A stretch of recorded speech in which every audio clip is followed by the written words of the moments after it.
Minutes 9:20 through 10:20 of popular Black Mirror episode Nosedive start with Lacey visualizing her future life in the Pelican Cove apartments. Realizing she needs to upgrade her social status to afford this residency, and passing a fictionalized billboard that shows her a proverbial mirage of her future life, which ultimately flickers away and is revealed to be a marketing scheme. Through score, mise-en-scène, symbolism, and cinematography, director Joe Wright dissects the impact of social media and technological hegemony on the human condition, addressing the power of influence by advertising and the human need for belonging through the protagonist, Lacey. This discussion will ultimately lead me to preach to you the extent to which Joe Wright has accurately conveyed how media impacts our society, in my opinion. Kicking off at minute 10:20 of the episode. The use of a wide shot here provides a visual representation of Lacey's goals and aspirations as a character, as it is clear she desires true connection in the world, but feels that upgrading her social status is the only way to achieve this goal. The shot of Lacey, contrasted in pink against a picturesque suburban scene, literally visualizing her future in front of her, displays her motivation as a character. When, as she walks away and her AI-generated likeness is removed to demonstrate the marketing trick, Lacey is both figuratively and visually blind to the contrast, turning her back from what the audience can see. The dramatic irony here is used in combination with the wide shot to highlight her ignorance to the unfairness of her world.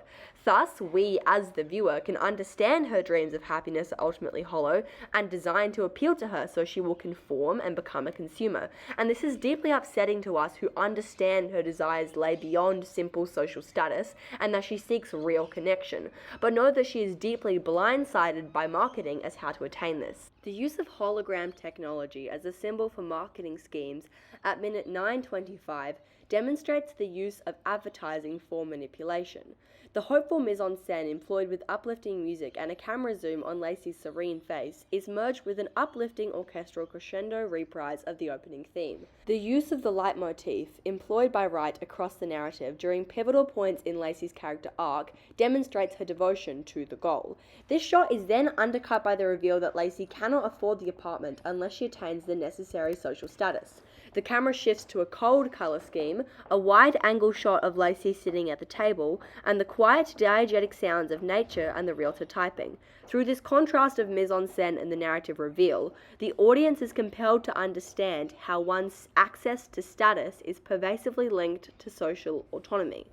This is clearly a class metaphor, with Lacey being forced to accept the reality of the ranking system, where her ranking affects her livelihood, and lower-ranking individuals face constant disadvantage, analogous for inequity under feudalistic capitalism. So, what do we take away from this? Phone bad, book good. I mean, in my opinion, social media's impact on reality is more psychological and superficial. It's based on an individual's interpretation and the importance they place on being liked. It's more about that than the omniscient, futuristic threat that it's been construed as. I mean, in the modern day, it's not the most popular or interesting or nice or even trendy people who get a leg up in society. It's just rich people. The same is true for Nosedive, though. It's ambiguous whether having access to fame grants them access to wealth, or whether wealth grants them access to fame. But that's a very interesting thematic idea. We have a dystopia that people manipulate. The ranking system doesn't per se control the characters. They, above all else, actively weaponize it to bully, intimidate, appease, and socially maneuver their lives. Technology is a tool that individuals and massive conglomerates manipulate with the goal of profit. The social impacts of this, the how do I click the book mentality, the obsession teenagers and youth have with technology, are all side effects of a deliberately manipulated space by humankind. Nosedive doesn't blame Lacey as an individual for her obsession with fame, because Joe Wright makes it painfully obvious with cinematic parallels, characterization, leitmotif, and mise-en-scène that social media is designed to play on her emotions, and she is ultimately a profoundly sympathetic character for this. We end up rooting for Lacey, all the while with the omniscient understanding that her goal of happiness is ultimately fruitless, spelled out to us through the symbolism of the flickering and dying mirage of her wish to be loved. Still, Nosedive lends itself heavily to a shallower interpretation of Everyone is obsessed with social media, forgetting the more institutional questions the film asks about class, accessibility, and marketing.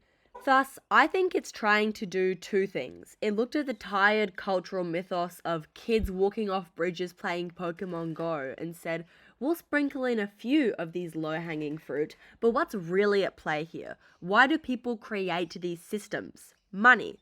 Nosedive continually demonstrates legitimate social barriers that cause people to become complicit in a technocracy. But it plays dangerously with tired, inaccurate depictions of Instagram bad, people dumb, instead of the much deeper narrative it toys with throughout Wright's subtle but brilliant use of symbolism, cinematography, score, and mise-en-scène. To conclude, Joe Wright has created a chilling parable that dissects an age of technology advertising and the subsequent clash of media and society. The episode aims to paint a realistic picture of media's capabilities and the selfish motivations of companies in a compelling manner. Wright does his job and has sparked some decently compelling debate about the motivations of individuals in an age of social networking. But let's face it, Lacey not enjoying her cookie, practicing her smile in the mirror, and faking her fashion choices are depressing. But it's far from the worst part of the narrative. The worst part is the part that isn't played up as much. It's the mother being turned away from renting a car. It's the poor and oppressed being marked down by strangers by just appearing lower class. It's Lacey's slow nosedive into the world of the underprivileged as she, as a middle-class protagonist, tries to access real happiness, the fulfillment that is a mirage, and she very nearly follows that mirage to the end.